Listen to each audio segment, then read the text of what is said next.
ஒரு அமைதியான கிராமத்துல பசுமை மலைகள் நடுவுல ஒரு இளம் மேய்ப்பன் பையன் இருந்தான். ஒவ்வொரு நாளும் அவன் கிராமத்து ஆடுகளை புல்வெளி மலைக்கு மேய்ப்பான். ஆனா ஆடுகளை பார்த்துட்டு இருக்கிறது ரொம்ப போர் அடிச்சிச்சு.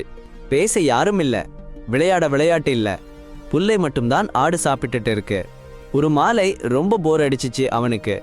ஒரு கிண்டல்டியா அவனுக்கு வந்துச்சு. அவன் மலை கீழே ஓடி வந்து கையை ஆட்டிக்கிட்டே ஓனாய் ஓனாய் ஓனாய் ஆடுகளை தாக்குதுன்னு கத்தினான். கிராமத்து ஆட்கள் உடனே கருவிகளை விட்டுட்டு சட்டியும் கயிறுமா ஓடி வந்தாங்க. ஆனா அங்க ஓனாய் இல்ல. அவன் சிரிச்சுக்கிட்டே நின்னுட்டான். நான் உங்களை ஏமாத்திட்டேன்னு சிரிச்சான். அடப்பாவி! கிராமத்து ஆட்கள் கடுப்பாயிட்டாங்க. ஓனாய் இல்லாம ஓனாய்னு கத்தாதன்னு எச்சரிச்சுட்டு கீழே போயிட்டாங்க.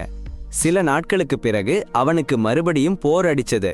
அவன் மனசுக்குள்ள சிரிச்சுக்கிட்டே ஓனாய் ஓனாய், ஒரு பெரிய பயங்கரமான ஓனாய் ஆடுகளை ஓட்டிட்டு வருது, இன்னும் உரக்க கத்தினான்.